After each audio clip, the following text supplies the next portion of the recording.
Umabot sa 8 matataas na kalibre ng baril ang isinuko sa mga otoridad ng 11 bayan sa Maguindanao del Sur.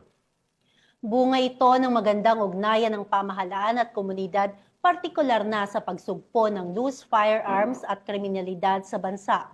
Nakabalita dyan si Patrolwoman Leonora Gawang.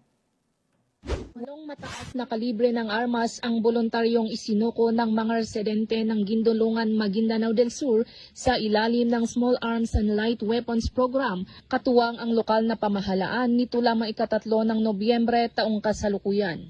Pinangunahan ng mga otoridad ang nasabing aktibidad ang pagtanggap ng mga isinukong armas mula sa mga residente ng 11 barangay ng nasabing bayan.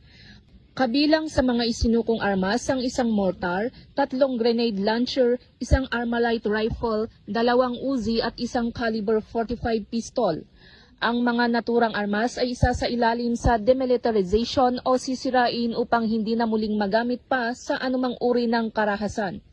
Layunin ng programang ito na mapanatili ang kapayapaan at seguridad sa mga komunidad at mahikayat ang publiko na maging katuwang ng pamahalaan sa pagwawakas ng paglaganap ng loose firearms sa rehiyon.